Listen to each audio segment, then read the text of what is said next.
Good afternoon. I'm Dan Wathen. This is a meeting of the Lewiston Commission. And we've been experiencing technical difficulties. So we apologize for the late start, and we're still not sure who we have with us. But I'll begin by asking the members of the commission who are present to introduce themselves, and in the order of Silsby, Dilworth, Rushlaw, and Bader. Good afternoon. I'm Paula Silsby, a former federal prosecutor.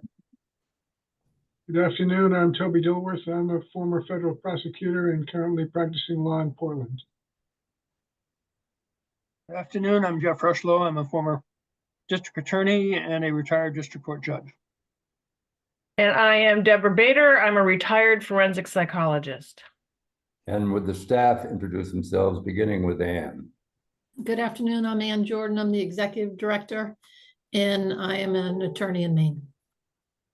I'm Brian McMaster, investigator for the commission, retired chief of investigations for the Attorney General. And I'm Jim Osterreiter. I'm a retired FBI agent and investigator on staff for the commission. We were convening today for the purpose of hearing testimony from Patricia Moloney, who is an employee of a contractor for the Army who provides mental health services. And we've received no confirmation as to her appearance. Do we have her on the line or not at this point?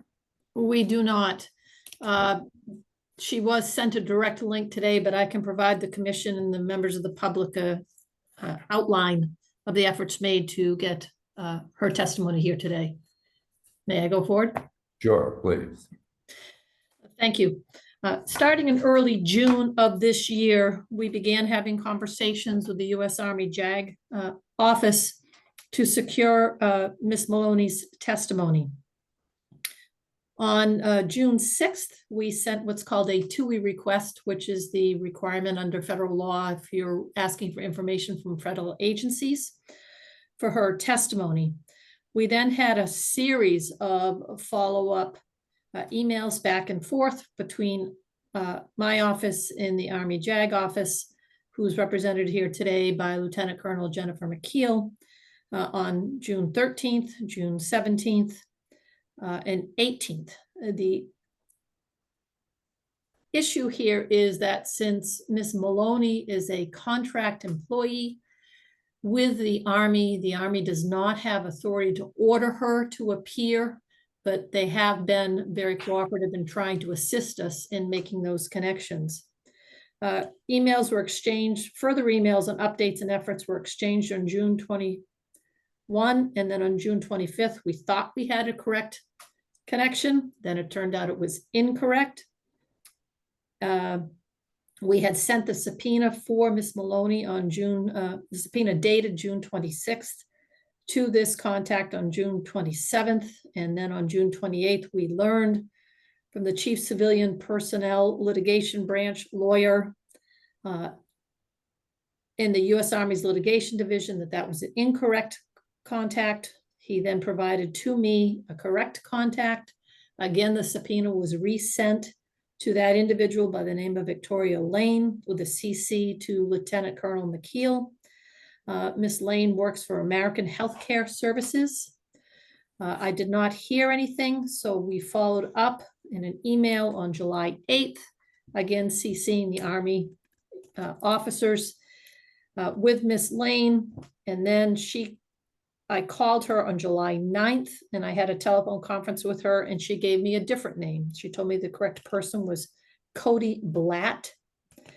And she provided me his telephone number. I called him on that date. And then I called him again on the 10th.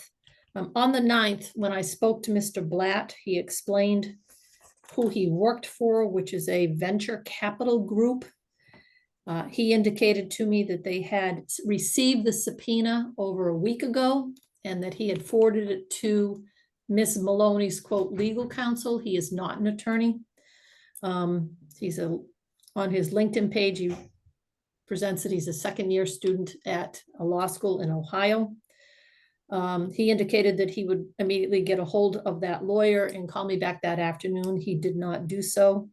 On the 10th, I called him and left him a very detailed voicemail message. Did not have a response. On the 10th, also to be safe, we emailed Veronica Lane again and informed her of the no contact. We sent the Zoom link and asked her to forward it to Mr. Blatt for the use by Ms. Moloney. I did not get a response to that email. Again, I called him on the 10th, left a detailed voicemail message. Today, I again called him, got his voicemail, left another detailed voicemail message. And out of an abundance of caution, Kevin Kelly today sent the Zoom link directly to Ms. Moloney's Army civilian email link, as well as a CC to Lieutenant Colonel McKeel and others. And we have not heard back from her. We did originally, so the record is clear, when we were first starting these matters, we discussed dates of June 13th or June 17th for her testimony, but since there was no response, we agreed to an extension to hold this hearing, to set the date for the 11th.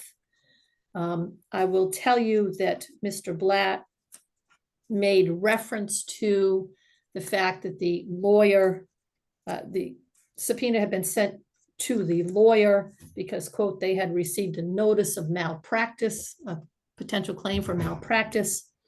And Mr. Blatt tried to say, or wanted me to believe, that she could not participate today because of that potential claim. And I said, well, this was a validly issued subpoena and the commission wished to go forward today. So that's the outline of the efforts made. And I do want the record to be clear that Lieutenant Colonel McKeel and Major Roan from the Army JAG office have made significant efforts to try to assist us in securing her testimony. Can you state where Ms. Moloney is located? My recollection is it's North Carolina or something like that. I am not sure where she is currently located. Chairman. Okay, but it's not in Maine in any event. No, she is not. Okay. She is not. And Miss Lane is located in Maryland and Mr. Blatt is located in Ohio. Okay. I would just state that we do have the records of the documentary records of the efforts of the agency that she works for. And we will refer her failure to appear today to the Attorney General for whatever action may be appropriate, and apologize to people for not being able to go forward today as we would like to. I would invite all of you to tune back in at 5 o'clock this evening when we will hold another hearing. And the strange time that is scheduled for, namely 5 o'clock in the afternoon, is necessitated by the fact that the witness, who is Matthew Dickinson, is an Army personnel and nurse practitioner who was formerly at Keeler Hospital, and he is overseas, and we have a 12-hour time differential. So 5 o'clock in the afternoon, I guess, translates into roughly 5 o'clock in the morning for him. So this is the time that we've agreed upon that will be convenient for everyone. So if there's nothing further, I'd entertain a motion to adjourn for the time being, and we will come back online at 5 o'clock and hope that we don't have any more technical difficulties that we experienced today. So is there such a motion? So moved. Second. Moved and seconded. All in favor, say aye. Aye. Opposed, the motion carries, and we will stand adjourned until 5 o'clock. Thank you. Thank you, Anne.